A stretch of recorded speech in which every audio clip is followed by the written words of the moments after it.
do dom.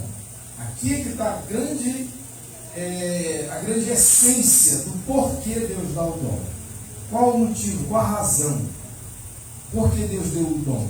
Deu o dom para, versículo 12, querendo o aperfeiçoamento dos santos, para a obra do ministério, para a edificação do corpo de Cristo. Então, qual a finalidade dos dons? O aperfeiçoamento dos santos, para que a obra do ministério seja feita, realizada, e a edificação do corpo, que é a igreja, a edificação da igreja. E qual a conclusão de tudo isso? Até que cheguemos à unidade da fé. Tem um propósito. O propósito é que a gente não seja dividido, mas que nós venhamos viver uma vida de unidade. Ok? Unidade. Ao conhecimento do Filho de Deus, do conhecer a Cristo, para que cheguemos a ser chamados de varão perfeito, numa estatura completa daquilo que Cristo deu, especificou para a sua igreja. Versículo 14, para que não sejamos meninos, inconstantes, levados em roda de todo vento de doutrina, pelo engano de homens, com astúcia e engano fraudulosamente. Uma das outras funções ou finalidades dos dons é para que nós não venhamos ser enganados, para que não caiamos nas astúcias daqueles que maldosamente fraudam a palavra de Deus, né? E aqueles que fazem isso sempre fazem com o intuito de algum proveito próprio, né? Para que a gente não caia nisso. E aqui Paulo ainda diz uma outra questão. Na verdade, quem cai nesses engodos é porque é um menino inconstante. O que é isso? É alguém que espiritualmente não cresceu, não tem maturidade. Porque a maturidade cristã vai nos livrar de cair nos engodos daqueles que são os fraudulentos, né? Esses ministérios aqui têm a função de liderar, de ensinar, de ajudar, de mostrar o caminho para a igreja, serem um guia, né? Não um guia no sentido que eu vou viver atrás deles, vivendo eles, mas guia no sentido de que eles vão ensinar a verdade e a palavra. Por isso, dizemos que esses dons são chamados de dons ministeriais. Versículo 15. Antes, ou seja, ao contrário de ser menino e ser levado pelas heresias, ao contrário disso, vamos fazer o quê? Seguir a verdade. Seguindo a verdade em amor. Cresçamos em tudo naquele que é a cabeça é Cristo. Essa é a grande finalidade do ministério apostólico. Versículo 16. Do qual todo o corpo, bem ajustado e ligado pelo auxílio de todas as juntas, né, de ligamentos, que é a comunhão, a gente interpreta isso como comunhão, segundo a justa operação que cada parte tem, faz a edificação em amor. Ou seja, quando esses dons são reconhecidos pela igreja, a igreja trabalha em cima desses dons, tudo vai dar certo na igreja. É isso que Paulo está dizendo. Ok? Então, para tudo isso, foi o que Jesus fez no versículo 11 do capítulo 4 de Efésios. É o que Paulo escreve. E ele mesmo deu uns para apóstolos, outros para profetas, outros para evangelistas e outros para pastores.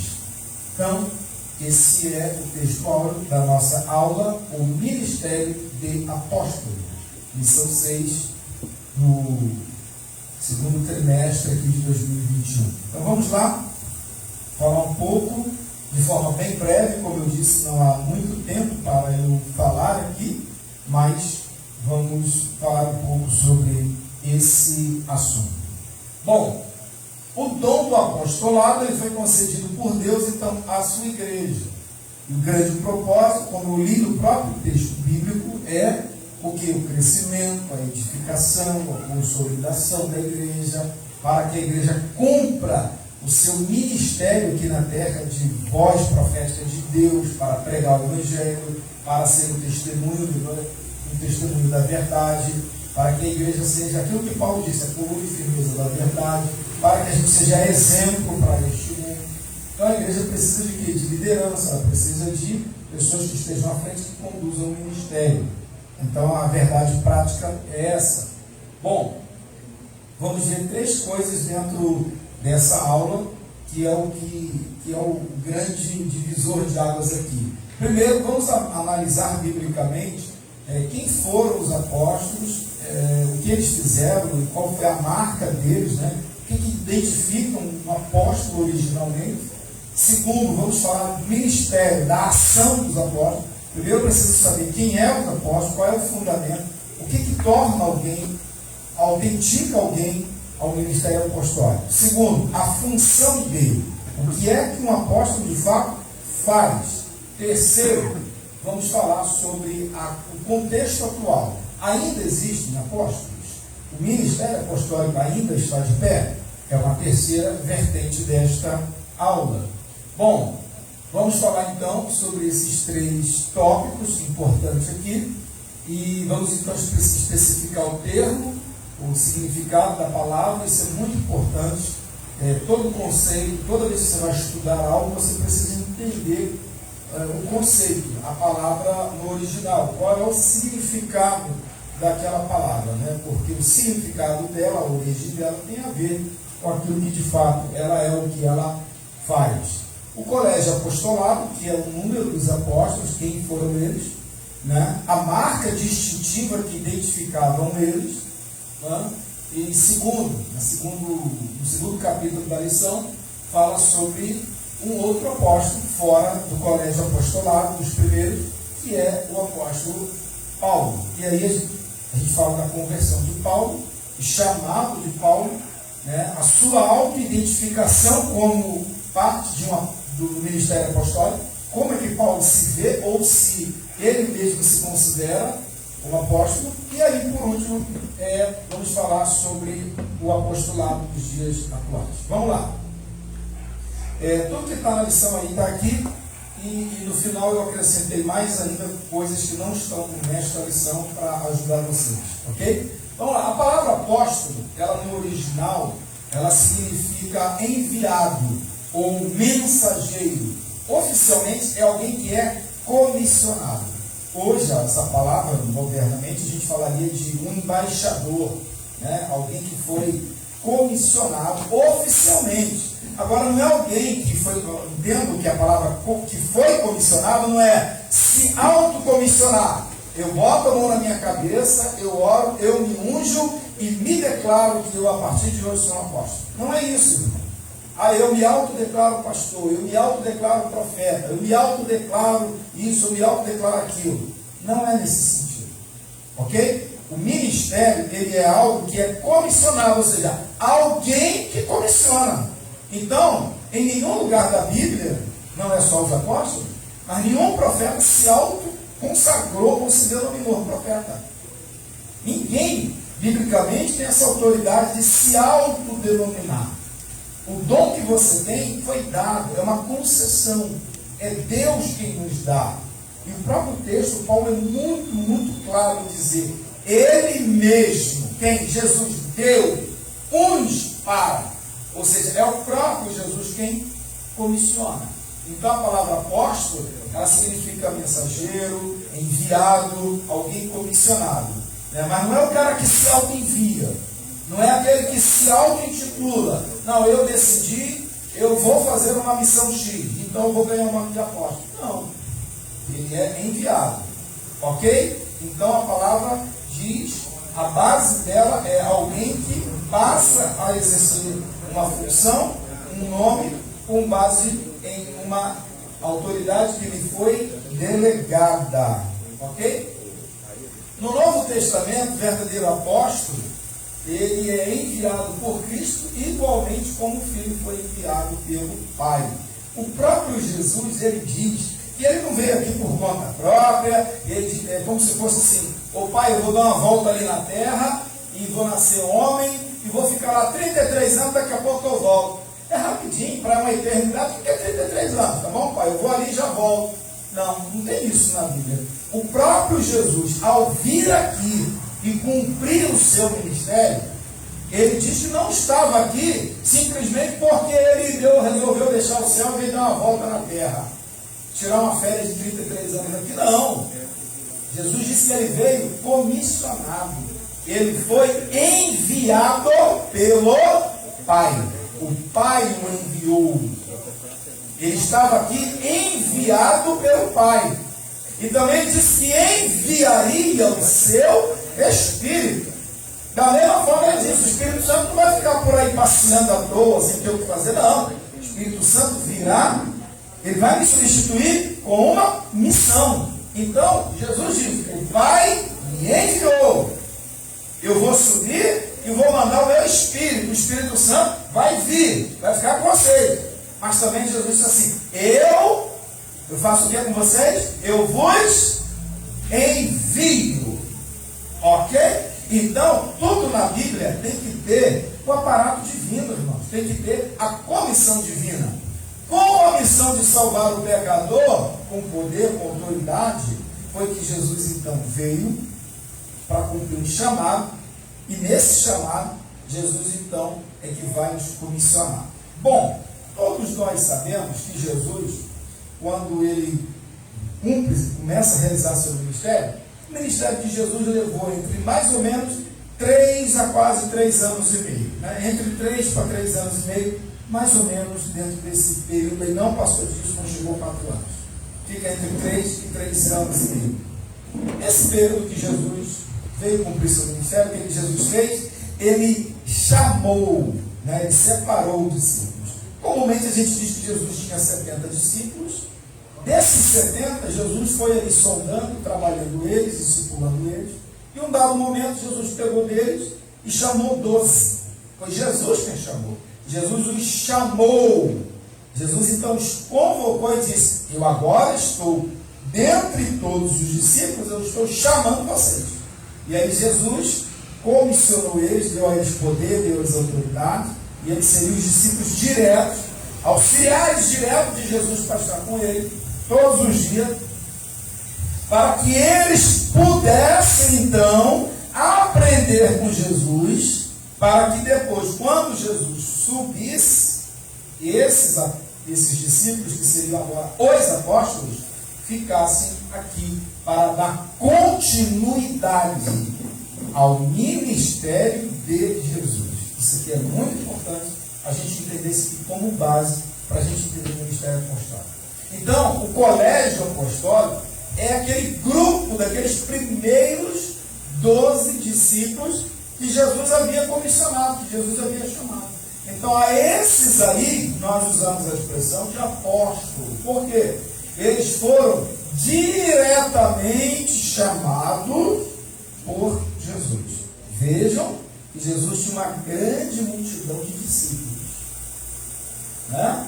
Dentre essa multidão, o que Jesus faz? Jesus vai lá e especificamente pega 12. Ele aponta ali, ó, literalmente, dedo a dedo, fulano, fulano, fulano. Jesus não jogou para o alto assim, fez assim, ó, eu vou jogar uma unção apostólica aqui, quem quiser pega e vem. Não, ele não fez isso. Não existe isso, irmão, na Bíblia. Deus chama, e o chamado de Deus ele é específico, porque ele tem propósito. Então os 12 apóstolos, eles constituíram a base do ministério de Jesus, que iria desenvolver-se e expandir tudo aquilo que Jesus veio fazer. Ok? Então isso é muito importante para a gente entender. O apostolado desses 12 homens, que vocês já conhecem, aqueles discípulos de Jesus mais próximos, eles têm uma marca particular, algo que os distingue de outras pessoas. Porque o que distingue você de uma outra pessoa? Por exemplo, você pode ter um irmão até gêmeo, mas o que vai te distinguir do outro? A aparência, a voz, o seu gosto. Por isso, irmãos, que nós somos seres individuais. Ninguém igual a ninguém. Por quê? Porque você tem uma forma de ver, de pensar, temperamento, de agir, de se conduzir, sua altura, sua fala, sua aparência, né? Tudo são características. Através dessas características singulares é que nós distinguimos uma pessoa da outra pessoa. Então, qual a marca que identificou, que diferenciou aqueles 12 homens dos demais que também eram chamados por Jesus e eram discípulos? Aí vem a primeira pergunta. Quando eles foram chamados para serem apóstolos, eles deixaram de ser discípulos? Sim ou não? Não. Continuaram sendo discípulos. Se tornaram homens sem pecado? Não. Continuaram sendo pecadores, falhos e limitados, homens normais como qualquer um. Porém, havia uma marca então que iria distingui-los. E é isso, e essa marca é que vai dar esse selo, esse carimbo, autenticando eles como um apóstolo. Né? Isso é o que iria distingui-los. Uma marca que seria o seu apostolado. Então, o termo apóstolo, ele significa alguém que foi comissionado, alguém que foi chamado para ser enviado. Agora, raciocine aqui uma coisa comigo. Alguém chama alguém e diz assim: vou te enviar até o lugar, mas não vou te dar uma missão? Existe isso? Não. Não tem como você chamar alguém e enviá-la sem propósito. Você só chama e envia por causa de um propósito. Por causa de quê? De uma missão. Então você tem que ter um propósito para que dentro desse propósito você possa dizer: quem é que eu vou chamar para fazer isso aqui? Você tem uma tarefa para ser cumprida. Aí eu fico assim: meu Deus, quem que eu vou contar? Quem é o fulano? Aí eu vou procurar alguém, porque eu tenho uma missão a ser cumprida. Eu vou chamar alguém e vou dar a ela a missão para que ela possa cumprir. Ok? Então, todo ministério, ele existe por causa de um propósito. Existe uma razão de ser que leva aquele ministério a existir.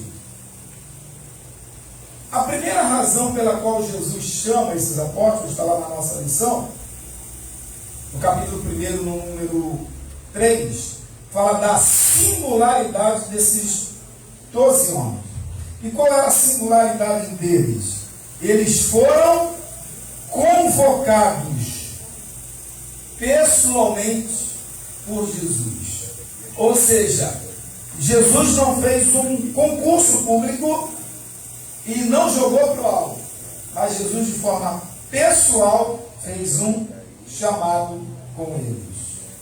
Segundo, esses homens andaram com Jesus pessoalmente. A marca do apostolado deles estavam, em primeiro lugar, num chamado singular e específico. Segundo, eles andaram pessoalmente com Jesus, acompanharam o ministério de Jesus. Terceiro, eles receberam a autoridade específica dada por Jesus para darem continuidade ao ministério. Era uma marca distintiva naqueles homens. Vocês podem perceber que na igreja de Atos, vocês verão muitos movimentos sendo realizados na igreja de Atos. Curas, gente sendo salva, batismo com o Espírito Santo, a alegria, o povo trabalhando. Mas quem é que na hora que tinha que realizar um milagre, que fazia um feito, e tinha alguma coisa que fazer, quem era que era chamado? Eram os apóstolos. Tabita morre. Quem ressuscita Tabita? Pedro. Na hora que há uma discussão lá sobre a distribuição das mesas, quem é que foi chamado para resolver o problema? Os apóstolos. Quem é que foi convocado para fazer essa reunião e decidir, ver o que ia ser feito e para escolher os diáconos? Os apóstolos. Eram os líderes da igreja.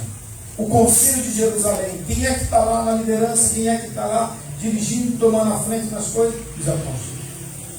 Então havia neles uma missão específica, um propósito, porque eles receberam uma autoridade do Senhor. Ok? Segundo, vamos falar já de Paulo, para a gente poder falar mais coisas sobre o apostolado, porque senão eu vou ter que repetir o que eu vou falar deles e falar de novo em Paulo.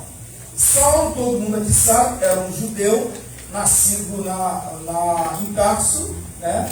E porque Saulo tinha uma dupla cidadania, seu pai grego, sua mãe judia. Saulo, então, ele era um judeu, mas que também tinha uma cidadania romana, ele tinha dupla nacionalidade. Saulo teve o privilégio de estudar aos pés dos maiores mestres da sua época, que era Gamaliel, provavelmente neto de Hilel, um dos grandes mestres daquele tempo. Paulo, um fariseu, um homem cumpridor rígido da lei. E Saulo, todo mundo sabe, tem aquele encontro com Jesus no caminho de Damasco. Saulo se converte e Jesus chama Saulo. E Saulo, então, agora passa a desenvolver o ministério. E Saulo, lá na frente, é chamado de apóstolo. Apóstolo Paulo. Né? Saulo fica um nome mais para trás. Saulo vem de Saul. Né? E Saul significa pequeno. E Paulo agora é o apóstolo. Seria um nome Saul, né? Mas que tem agora uma finalização desse nome. Por isso que o nome dele passou a ser Saulo. Ok? Ele era da mesma tribo, né? Da tribo de Saul, que era da mesma origem. E Saulo agora, então, ele é apresentado no Novo Testamento como um apóstolo. Mas aí minhas perguntas. Se Paulo é um apóstolo, primeiro, ele andou com Jesus? Como é que é isso? Se Paulo não foi dos dias de Jesus. Então, a gente vai precisar agora fazer uma correlação para entender os que andaram com Jesus e com Saulo. Saulo, ele não faz parte daquele primeiro grupo que andou com Jesus. Saulo não teve aquela grande oportunidade, né, de ser um discípulo ocular dos dias de Jesus. Eu fico pensando que, quem sabe, talvez esse tenha sido um dos maiores sonhos ou desejos inalcançáveis de Saulo. Porque Saulo não teve esse privilégio, né, de acompanhar e de ser um seguidor direto de Jesus, como foram os outros apóstolos. Agora é interessante que, não sendo um seguidor direto ali no sentido de estar todos os dias com Jesus, talvez Saulo foi o homem que mais entendeu e refletiu e viveu o chamado de Jesus. É uma espécie de compensação. Aquilo que ele não teve fisicamente ao lado de Jesus, parece que ele compensou através de seu ministério o seu chamado e o seu legado. Então todos nós sabemos do chamado de Saulo, né? A importância que o apóstolo Paulo tem no Novo Testamento. Dos 27 livros que temos no Novo Testamento, 13 deles são atribuídos ao apóstolo Paulo. E é interessante que Paulo tem uma característica que ele acrescenta à descrição de apóstolo. É que ele diz que ele era um apóstolo não dos judeus. Ele se identifica como apóstolo dos gentios. Essa era uma das marcas que iriam identificar como apóstolo. Porque ele era apóstolo dos gentios. Né? Levou uma vida de sofrimento, um verdadeiro seguidor de Cristo, e pôde terminar a sua vida com uma frase extremamente honrosa, né? Dizendo: combati o bom combate, acabei a carreira e guardei a fé. Bom, Paulo não pertenceu, como eu disse aqui anteriormente, àquele colégio dos 12 apóstolos. Paulo não andou com Jesus, né? E nem foi também testemunha ocular da ressurreição de Jesus. Agora, note o seguinte: é consenso, é comum, qualquer teólogo hoje no mundo que se preze pela verdade, que ensina a verdade das Escrituras e que não as manipula, né? Glória a Deus, por isso Deus tem levantado muita gente séria no mundo. Não há dúvida de que as marcas fundamentais que identificam o ministério de um apóstolo era, número 1, ter andado com Jesus. Quem não andou com Jesus não é apóstolo. Isso aí é consenso para exegeta, para quem estuda a Bíblia com seriedade. Quem não andou com Jesus não é apóstolo. Segundo, testemunhou. Ou ele teve que ser discípulo ocular, ou teve que acompanhar, nem que seja de longe, a 1 metro, né? Mas tinha que acompanhar. Não era acompanhar online, não. Tinha que ser presencial. Não valia o EAD, não. Não dava para fazer curso de discipulado com Jesus EAD. Aí não valia. Tinha que ser presencial. Nem que fosse o último lá do banco. mas tinha que ser presencial. Então tinha que ser 1, 2, isso foi um consenso que a igreja primitiva entendeu e que todos os teólogos compreendem com muita clareza. Que quem é um verdadeiro apóstolo?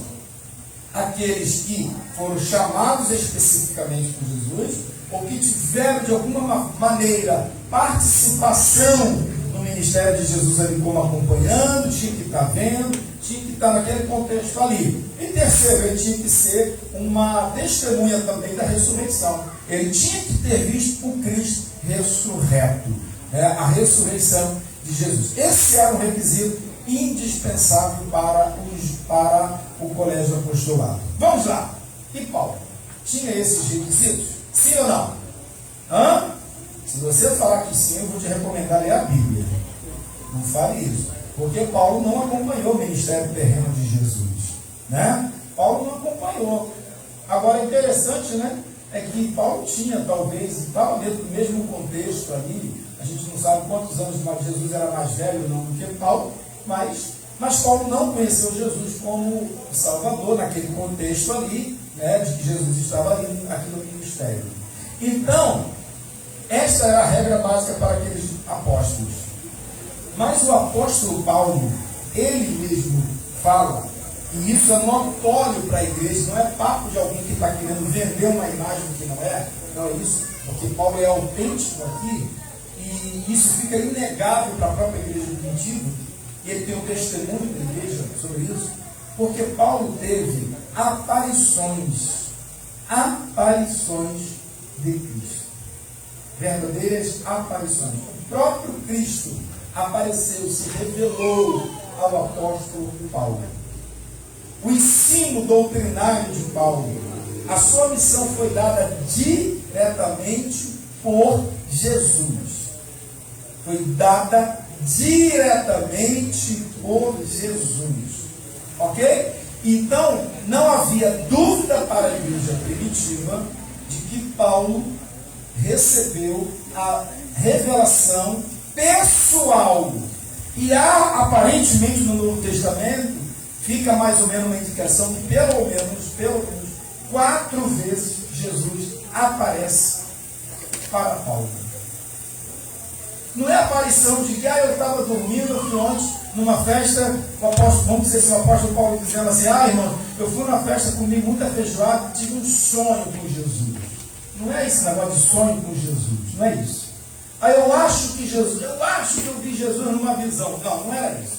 Paulo teve de fato uma revelação clara e perfeita, uma aparição pessoal de Jesus para ele. Então não é uma visão, não é que Paulo sonhou, não é que numa visão um anjo falou sobre Jesus, não é nada disso. Jesus de fato se apresentou ao apóstolo Paulo. Primeiro ponto, Jesus deu a ele uma missão, um chamado, um legado, e o comissionou para ele ser o apóstolo dos gentios. E a igreja reconheceu isso. E aí que é o mais lindo da história. Os apóstolos reconheceram o chamado de Paulo. Mas Paulo, ele não se considerava 1 dos 12. Eu já falei aqui na igreja várias vezes, eu já usei a expressão dos 12 mais 1, nunca 13. Porque a teóloga trata isso com muita clareza também. Nunca falamos 13 apóstolos, não, 12 mais 1. O colégio apostolado era 12 mais 1. Por que 12 mais 1 e não? Claro que 12 mais 1 é igual a 13, mas não se usa a expressão dos 13, mas 12 mais 1. Por que 12 mais 1? Porque os 12, literalmente, andaram com Jesus, vivenciaram o ministério de Jesus, participaram da ressurreição. Amém? E Paulo? Paulo teve a aparição de Jesus, Jesus o comissionou, deu a ele uma missão. Então Paulo é colocado entre parênteses do lado. Vocês estão entendendo? Mas é 100% um apóstolo. Apenas se diferencia de que Paulo não é uma puxadinha dos amigos. Bota o nome do Paulo lá na lista lá. Não, ninguém vai saber. Daqui a 2000 anos ninguém vai perceber. Bota ele lá como o 13º apóstolo. Não existe isso.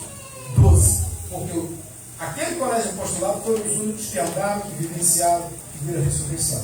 Daqueles que Jesus chamou. Então, o colégio está fechado.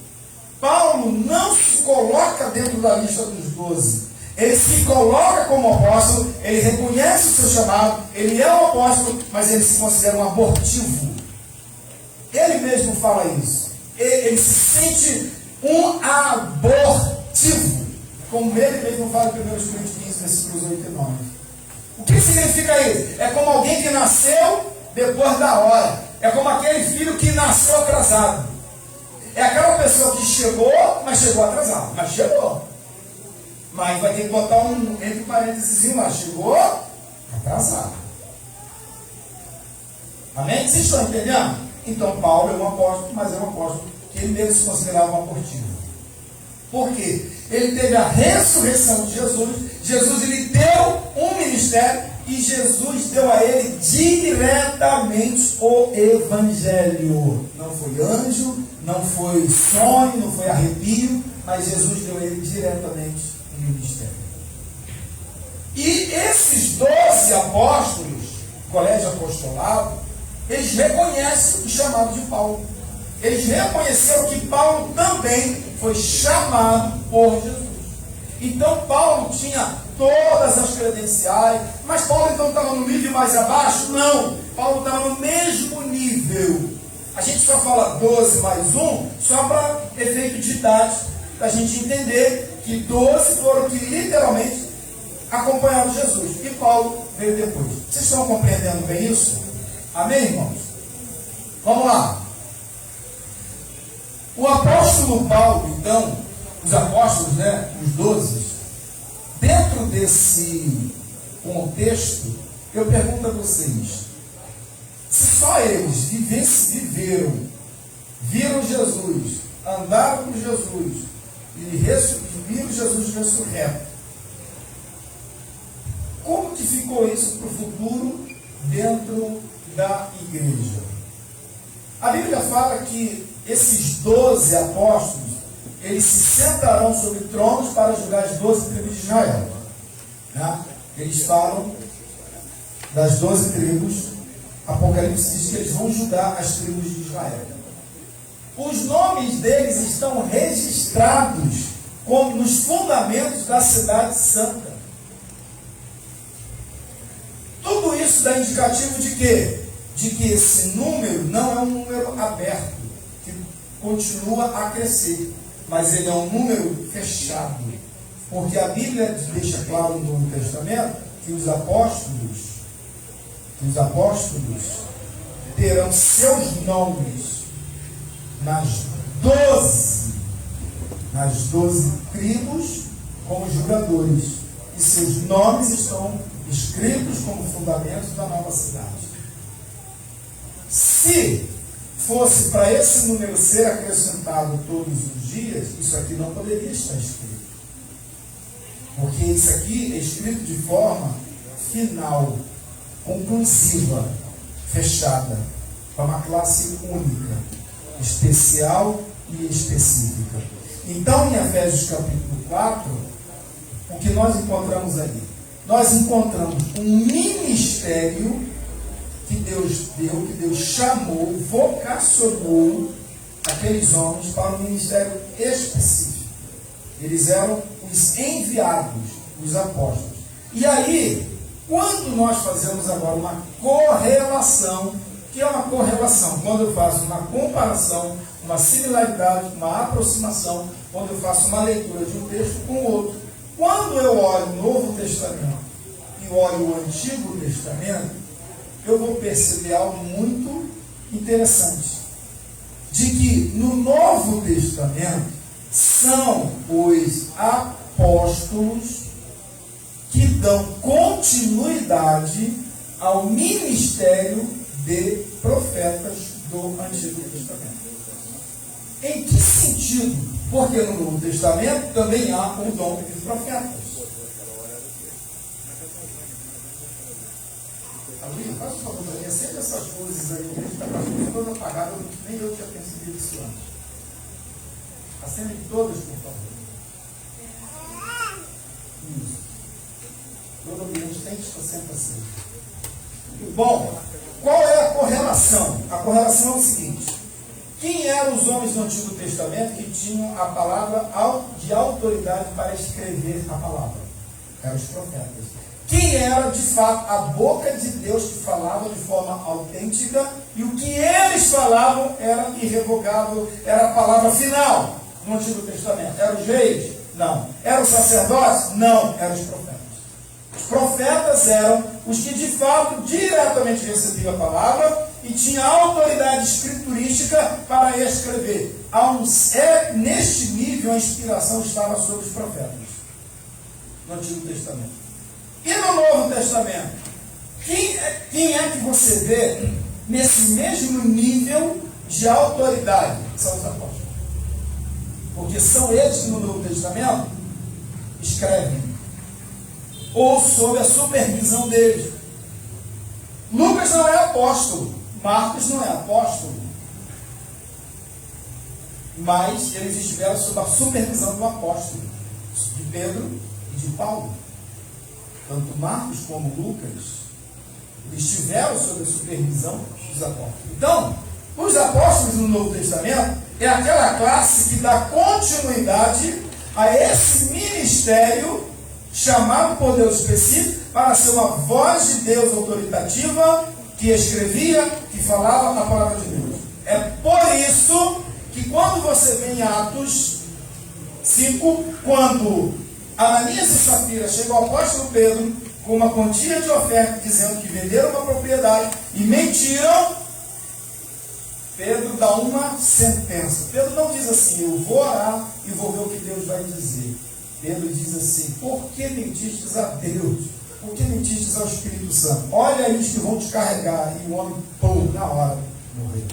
Depois, Safira, e concorda com a mentira do marido. E aí Pedro diz, olha os pés do que acabaram de enterrar o seu marido e vão te enterrar também. E a mulher na hora excluiu. Eu não vou sua carne. Eu não vou sua carne. Sim, mas se ela não mentisse, ela não morreria. O pecado individual. E por que eles morreram? Ali estava alguém que tinha uma palavra autoritativa de Deus. O apóstolo Paulo disse na igreja de Corinto, ordeno que entregue esse devasso dentro da igreja, esse imoral prostituto dentro da igreja, entrega ele na mão de Satanás, já que ele gosta tanto do diabo e serve tanto, ele bota ele na mão dele. A igreja teve que cumprir a ordem de Paulo. Paulo tinha, porque ele tinha essa autoridade espiritualística. O que é isso? Então, os apóstolos, eles deram continuidade a esse ministério do Antigo Testamento. Aqueles apóstolos ali, aquele colégio apostolado. Ok? Então nós vamos ver que no Novo Testamento havia uma característica específica sobre aqueles 12, mais Paulo. Aqueles homens, irmãos, eles tinham autoridade para qualquer pessoa que eles orassem, impusessem as mãos, toda a enfermidade seria curada. Todas as enfermidades. Qualquer morto ressuscitaria por intermédio de um apóstolo que mandasse o homem ressuscitar. Agora vamos entender que isso fazia parte do ministério, porque ali isso é uma marca identificadora, porque eles dão continuidade direta ao ministério de Jesus. Ok? Isso é muito interessante. O problema é que o tempo não dá para eu falar com muito mais detalhes sobre isso. Hoje, nos dias atuais, nós temos alguns homens que poderiam carregar o título de um missionário, de um apóstolo. Quem são esse título? Eu disse aqui que no original a palavra significa enviado, comissionado, aquele que tem uma missão específica. Esse colégio de apóstolos, segundo uma verdadeira interpretação bíblica, não existe mais. Aquele grupo foi um grupo para um momento específico. Por quê? Acompanharam Jesus, fizeram parte do ministério de Jesus, eles receberam a missão de conduzir a igreja no Novo Testamento, de escrever a palavra. E o cânon já se fechou. Não existe mais inspiração para se escrever as escrituras. Você pode estar inspirado para cantar, para pregar, mas não é a mesma inspiração daqueles homens. Aquele nível de inspiração cessou, não se escreve mais. Eles tinham esse nível de inspiração. Mas no próprio Novo Testamento, nós encontramos outras pessoas sendo chamadas de apóstolos. E esses outros apóstolos, O próprio Novo Testamento identifica uma característica diferente dos 12 que de Paulo. Vários outros homens são chamados de apóstolos, mas quando nós lemos o texto e nós fazemos uma análise do texto, o que é que nós vemos lá? Que quando esses homens são chamados de apóstolos, vários outros, você poderia citar o nome de pelo menos um aqui? Quem é que lembra? Apolo. Filipe. Quem mais? Matias faz parte dos 12. Ele substitui Judas. Aliás, obrigado que eu nem lembrei de falar isso. Barnabé. Né? Vocês sabem que Judas morre, né? Se suicida, e aí fica uma vaga. E eles votam. E quando eles votam um novo substituto, quais foram as regras? Pode ser qualquer um? Não. Quem der a maior oferta da igreja leva o carro? Não. Tinha que ter andado com Jesus desde o princípio. Ou seja, todas aquelas características que Jesus chamou aqueles que estavam ali, os 11, eles entenderam que era o que Deus queria. Ou seja, tinha que estar na mesma linha, na mesma zona. Obrigado por ter lembrado do nome de Judas, né? O substituto, na verdade, que foi Matias. Então, Matias, de fato, ele entra nos 12, ele é o 12º, né? Substituindo Judas, porque ele fez parte de todo aquele contexto. Eu disse que Paulo é colocado à parte, porque Paulo não tem os mesmos requisitos, entre aspas, né? Humanamente. Mas Paulo teve a revelação, a aparição de Jesus, o comissionamento de Jesus. Então, no Novo Testamento, a gente tem Barnabé, a gente tem outros homens, Apolo, e outros mais chamados de apóstolos. Só que, é porque o tempo não dá para eu ler aqui dezenas, eu poderia dizer vários textos bíblicos sobre esse assunto para vocês, né? Mas a diferença é que esses outros apóstolos não tinham a autoridade para serem os homens que iriam escrever, não tiveram autoridade para ordenar ou mandar ou determinar alguma coisa na igreja. Eles não tinham esse nível. Eles eram chamados de apóstolos, e toda vez que ele é chamado de apóstolo, há uma missão que identifica eles como apóstolos. Qual é a missão? A missão evangelizadora. Eles eram os que iriam pregar o evangelho em outro lugar. Então, dentro do Novo Testamento, eu tenho uma primeira classe de apóstolos, que são aqueles chamados diretamente pelo Senhor, que andaram com ele, e Paulo, que é uma classe que recebe autoridade para dar continuidade ao ministério profético do Antigo Testamento, para escrever as Escrituras, serem os líderes da igreja, serem a voz que iria conduzir a igreja. Atos 2,42 diz o quê? Que a igreja permanecia em quê? Na doutrina? E por que não falou na doutrina dos discípulos? E por que não falou na doutrina de Barnabé? E por que não falou na doutrina de outros? Falou dos apóstolos. E ali a igreja de Atos sabia bem quem eram os apóstolos.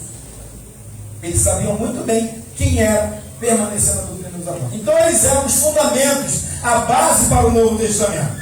A igreja sabia diferenciar quem eram esses apóstolos e aquela outra classe que é chamada de apóstolo, mas não por causa dessa missão fundamental. Eles eram chamados de apóstolos por causa da missão que eles iam fazer agora, de levar o evangelho. Essa palavra traduzida para o latim e traduzida para o português gerou a palavra missionário, que é um enviado para uma missão. E aqui eu coloquei alguns que podem carregar esse título sem nenhum problema, como John Wesley, né? William Carey, Hudson Taylor, Moody, Bonaventure e Daniel Berg são exemplos disso, e muitos outros. Quem são essas figuras aí? São pessoas que foram verdadeiros missionários pioneiros. Então a palavra apóstolo no original, ela é um enviado daquele primeiro momento da igreja primitiva, comissionado para dar continuidade ao ministério profético no Antigo Testamento, escrever a palavra, ser fundamento da igreja, ser a base para a igreja seguir doutrinariamente. Eram os 12, mas Paulo. Mas, ao mesmo tempo, o Novo Testamento falava de apóstolo no sentido de enviado para cumprir uma missão. E é nesse sentido que essa palavra é traduzida para o latim, e depois traduzida para o português, para nós, no caso português, como missionário. Ou seja, aquele que é enviado para uma missão. Mas o sentido do Novo Testamento é que foram chamados de apóstolos também, não é os que foram enviados no sentido de grupo, uma caravana, não é nesse sentido. Eram aqueles que especificamente foram enviados ou comissionados para a igreja para uma obra inicial, para uma obra pioneira, para uma obra fundante. Então, hoje os teólogos entendem, isso aí é muito claro, até grande parte dos teólogos, que o ministério apostólico hoje, ele existe no sentido missionário. Mas não todo missionário que vai ao campo porque pregou ali o evangelho, levou o evangelho a um lugar. Mas aquele que se torna de fato um pioneiro num lugar. Aquele que de fato se torna o início, a base para o evangelho, numa nação, num lugar, num povoado onde nunca se ouviu falar de Jesus Cristo. Nesse sentido, ele é um apóstolo. Mas ele não é apóstolo como os 12 do Novo Testamento. Não significa dizer que ele tem poder para escrever uma nova Bíblia, que ele tem uma palavra final e última, como os profetas tinham no Antigo Testamento. Vocês entenderam isso bem claro? Ok? Então a gente tem exemplos aqui de verdadeiros fundadores de obras missionárias. E eu especifiquei aqui pelo menos 3 particularidades sobre o ministério apostólico para a gente estar finalizando. Primeiro, apóstolos e profetas, né? Diz respeito aos apóstolos do Novo Testamento e aos profetas do Antigo Testamento, dando a ideia de completude do cânon. É aquilo que eu acabei de falar há pouco tempo. Os apóstolos do Novo Testamento, eles dão continuidade ao ministério profético dos profetas, no sentido de ser uma voz que ia dar continuidade a escrever as Escrituras. Eles iam completar o cânon do Novo Testamento. Isso foi uma marca singular no ministério dos apóstolos do Novo Testamento. Segundo, a validade do apostolado de Matias, né, é a única substituição.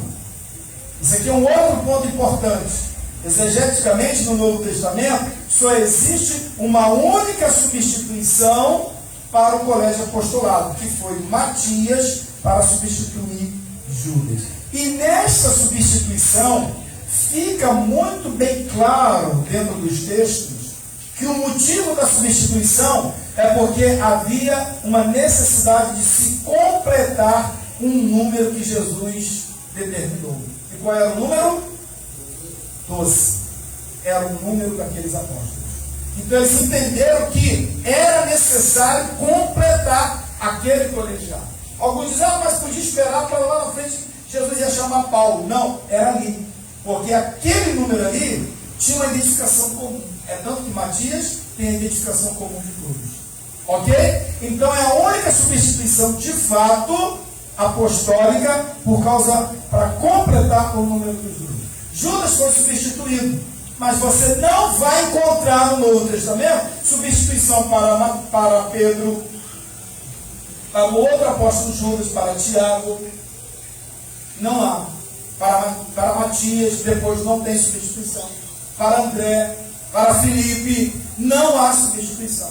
Todos os apóstolos, quando morreram, a igreja, isso está na história da igreja, ficou muito bem claro isso. Todos eles entenderam, ali cessou aquele colegiado.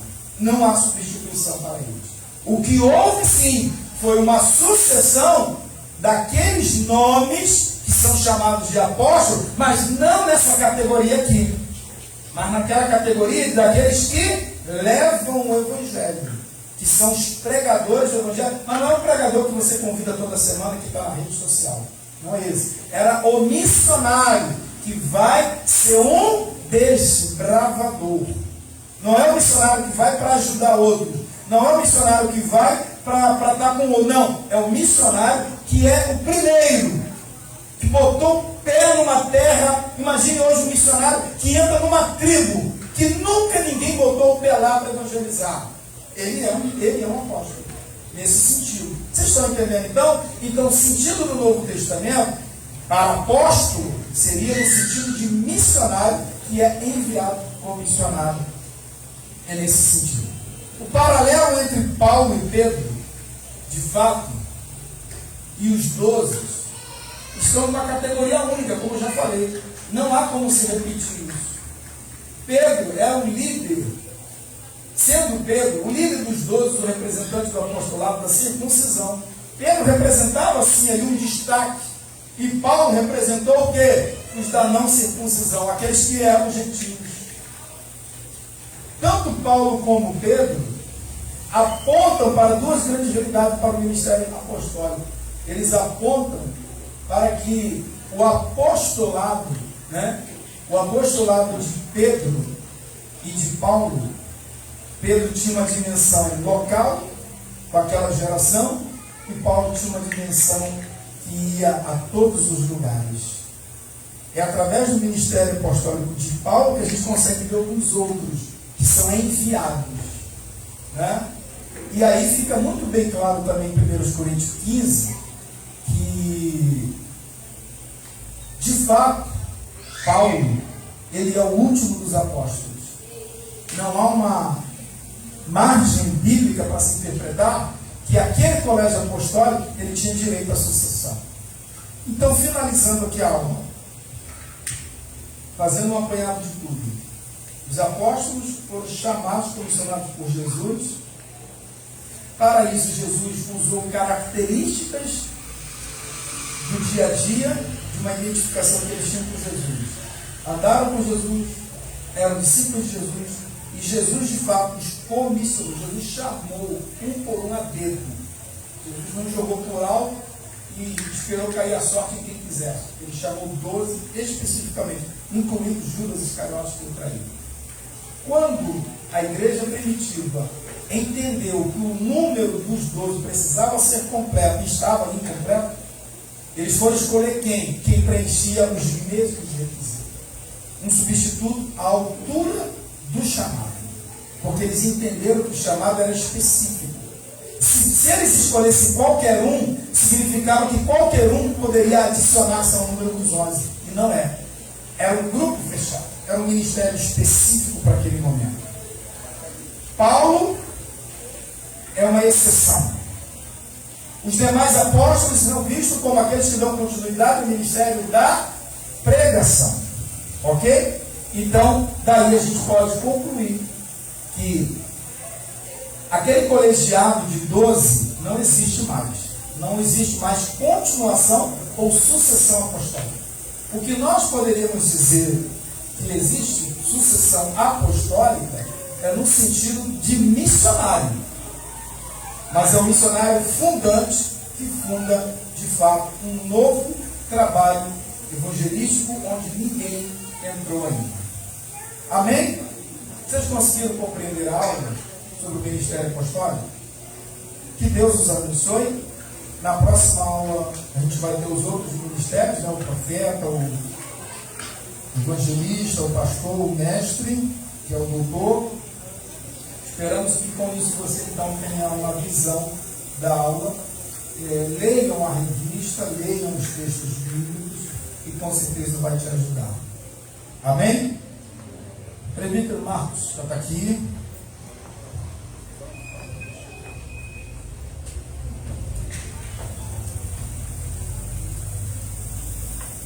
Paz do Senhor para a igreja, amém? Irmãos, graças a Deus terminamos mais uma aula nesta manhã. Eu vou passar logo para o trabalho das irmãs, mas tem um intervalo, tá? Eu quero dizer que queremos o domingo próximo estaremos aqui. E também já parabenizar todas as mamães pela data de hoje, né? Deus abençoe vocês grandemente. Irmã Luzia, mais uma vez, parabéns pelo vosso aniversário. Que Deus abençoe a senhora grandemente, né? Para continuar sendo essa luz para nós, né? Na idade que a senhora está firme e forte nessa caminhada.